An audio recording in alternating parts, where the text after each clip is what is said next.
안녕하세요. 여러분이 공유해주신 그 흥미로운 자료, 풀이에 변한 책 발췌본을 가지고 오늘 좀 깊은 이야기를 나눠볼까 합니다. 이 책을 보면요, 풀이의 변환이라는 게 뭐 신호철이나 이미지 압축은 물론이고 요즘 핫한 인공지능까지 정말 안 쓰이는 데가 없구나 새삼 느끼게 되더라고요. 근데 오늘은 그중에서도 저희 눈길에 확 끈 부분이 있었어요. 바로 7-4 섹션인데요.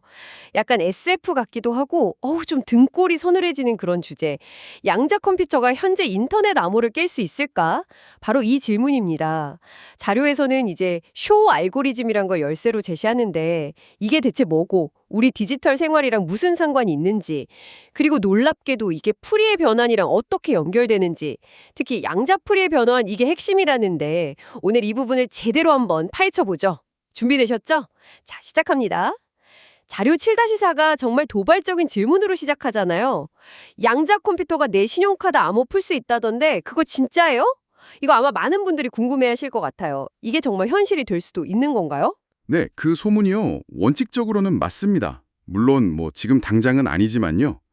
현재 우리가 인터넷 쇼핑이나 뱅킹할 때 쓰는 거 있잖아요. 그 RSA 암호화 방식. 이게 이론상으로는 양자 컴퓨터에 깨질 수 있다는 거죠. 그리고 그 이야기의 중심에는 피터 쇼어라는 수학자가 벌써 1994년에 발표한 쇼어 알고리즘이 있습니다. 1994년이요. 와, 생각보다 훨씬 오래됐네요.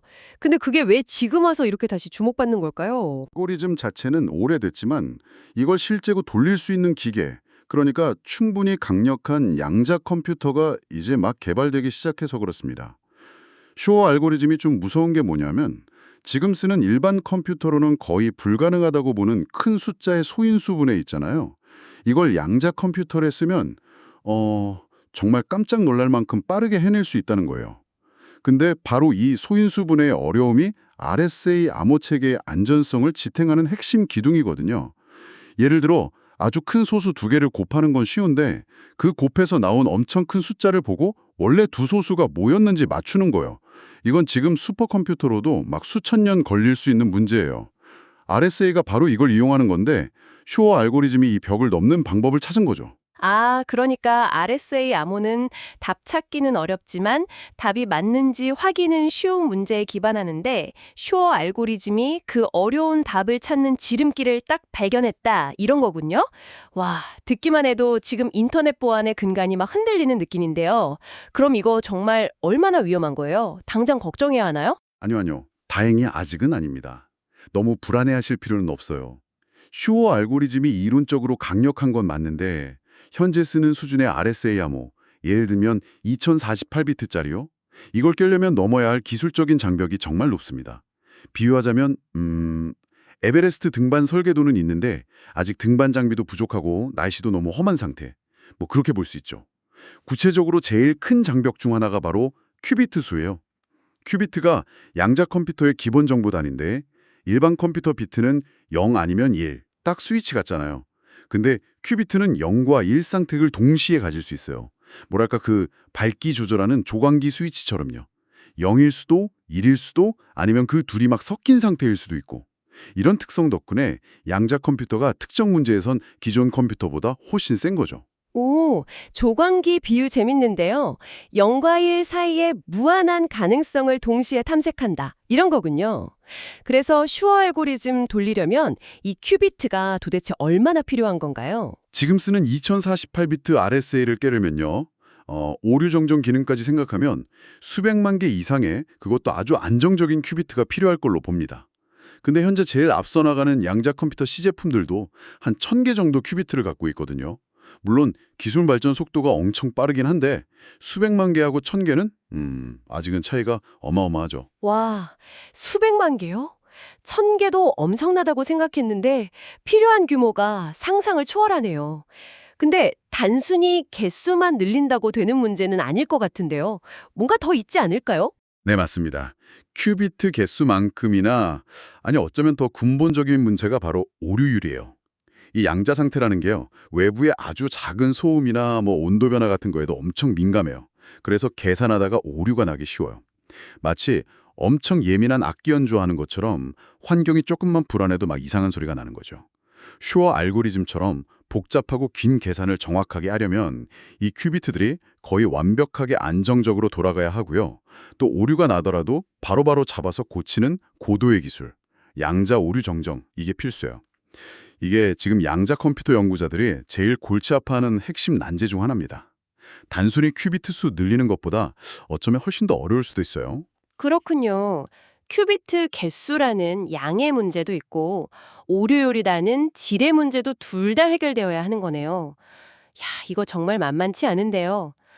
근데 이 모든 어려움의 중심에 있는 슈어 알고리즘이 참 흥미롭게도 우리가 지금 다루는 풀이의 변환이랑 깊은 관련이 있다는 거잖아요. 아까 말씀하신 그 양자 풀이의 변환, QFT라는 개념이 등장하던데요. 이게 뭔가요? 네, 바로 그 지점입니다. 이게 이 자료랑 연결되는 핵심이고 어떻게 보면 수학의 아름다움을 보여주는 부분이기도 하죠. 슈어 알고리즘이 소인수분해 문제를 푸는 과정에서 아주 결정적인 역할을 하는 수학 연산이 바로 양자풀이의 변환, QFT입니다. 비록 이 자료에 QFT의 막 수학적인 세부 내용까지는 없지만 그 원리를 이해하는 게 슈어 알고리즘 작동 방식을 아는 데 진짜 중요해요. 우리가 아는 고전적인 풀이의 변화는 복잡한 신호, 소리나 이미지 같은 걸 다양한 주파수의 단순한 파동들의 합으로 분해하는 강력한 도구잖아요. 예를 들면 악기 소리 듣고 이게 어떤 높이가 섞여 있구나 분석하는 것처럼요. 즉 신호 속에 숨어있는 주기적인 패턴, 주기를 찾아내는데 아주 탁월하죠. 그게 풀이의 변환의 핵심이었죠. 양자풀이의 변화는 바로 이 아이디어를 양자세계로 가져온 거예요. 슈어 알고리즘에서는 소인수분해 하려는 큰 숫자랑 관련된 어떤 특정 수학 함수의 주기를 찾아야 하거든요. 이 주기를 알면 원래 소인수들을 계산할 수 있게 돼요. 근데 문제는 이 주기를 일반 컴퓨터로 찾는 게 너무 오래 걸린다는 거죠. 여기서 QFT가 딱 등장합니다. 양자 컴퓨터의 그 중첩 능력을 이용해서 함수의 여러 값들을 동시에 계산한 다음에 QFT를 딱 적용하면 마치 마법처럼 그 함수의 주기에 해당하는 정보가 높은 확률로 측정되는 거예요. 그러니까 QFT는 양자 상태에 숨겨진 주기성을 아주 효율적으로 찾아내는 양자 버전 주파수 분석기라고 할 수 있어요.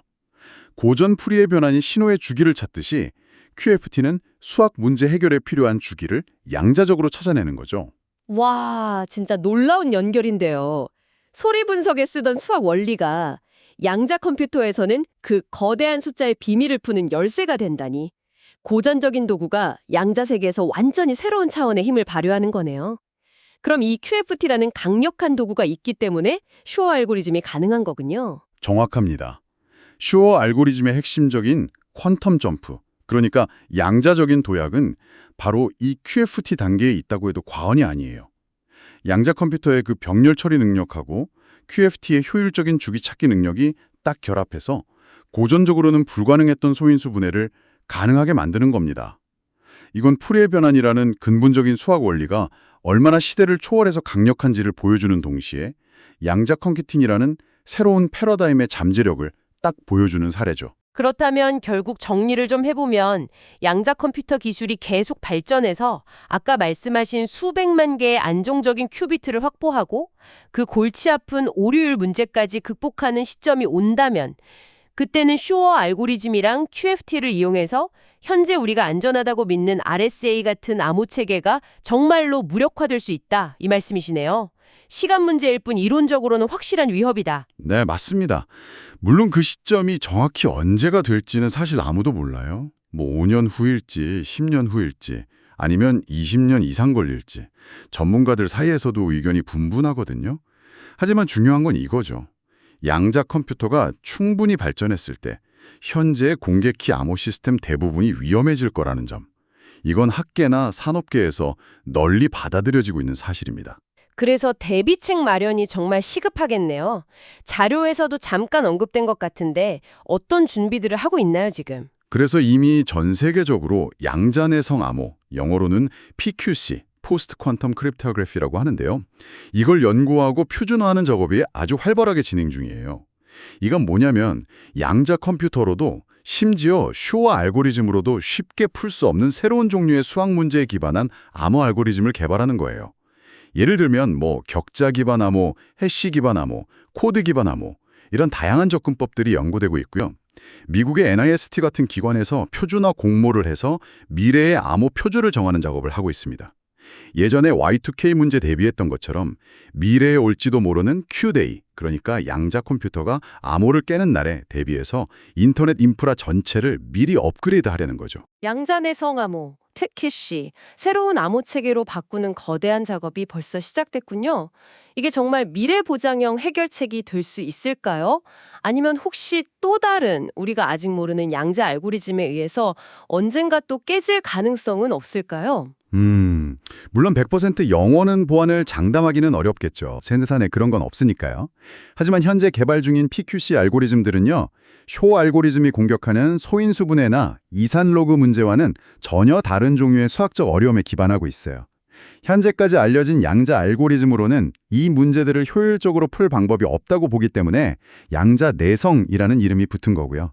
물론 미래에 완전히 새로운 형태의 양자 공격 알고리즘이 나올 가능성, 그걸 완전히 배제할 순 없겠지만 현재로서는 PQC가 최선의 대비책으로 여겨지고 있습니다. 오늘 정말 흥미로운 이야기 나눴습니다. 여러분이 공유해 주신 풀이에 변한 책의 한 섹션에서 출발해서 양자 컴퓨터, 효 알고리즘, 그리고 현재 암호 체계의 미래와 대비책까지 정말 깊이 파고들어 봤네요. 특히 쇼 알고리즘의 심장에 양자 풀이의 변환이라는 고전적인 풀이의 변환의 아이디어를 이어받으면서도 양자 세계에서 새로운 힘을 발휘하는 개념이 있다는 점이 정말 인상 깊었어요. 당장은 양자 컴퓨터의 기술적 한계, 그러니까 큐비트 수 부족이랑 오류일 문제 때문에 우리 암호가 갑자기 막 무력화될 걱정은 잠시 접어둬도 괜찮겠지만요. 미래에는 지금 쓰는 암호가 더 이상 안전하지 않을 수 있다는 가능성, 그리고 여기에 대비해서 양자내성 암호라는 새로운 방패를 준비해야 한다는 점은 분명히 기억해야겠습니다. 네, 그렇습니다. 그리고 양자 컴퓨터의 발전은요, 단순히 암호 해독이라는 창의 역할만 하는 게 아니에요. 훨씬 더 넓은 분야에서 혁신을 가져올 새로운 도구로서의 잠재력이 훨씬 크죠. 예를 들어 분자 수준에서 물질이 어떻게 상호작용하는지 정확히 시뮬레이션에서 신약 개발이나 신소재 발견 과정을 막 획기적으로 단축시킬 수도 있고요. 복잡한 금융시장 모델링이나 기후변화 예측의 정확도를 높이는 등 지금 컴퓨터로는 풀기 어려운 여러 난제들을 해결하는 데 기여할 걸로 기대됩니다. 그럼 마지막으로 이런 질문을 던져보면서 오늘 이야기 마무리할까 합니다. 양자 컴퓨터가 소인수분해라는 난제를 푸는데 양자 풀이의 변환을 썼듯이 앞으로 인류가 마주할 또 다른 거대한 문제들, 예를 들어 질병 정복이나 에너지 문제 같은 것들을 푸는 데 있어서도요. 어쩌면 우리가 이미 알고 있는 어떤 근본적인 수학적, 과학적 원리가 양자적으로 재해석되면서 그 열쇠를 제공하게 되지는 않을까요? 그리고 그 발견이 우리 미래를 또 어떻게 바꿔놓을까요? 다음에 더 흥미로운 주제로 찾아뵙겠습니다.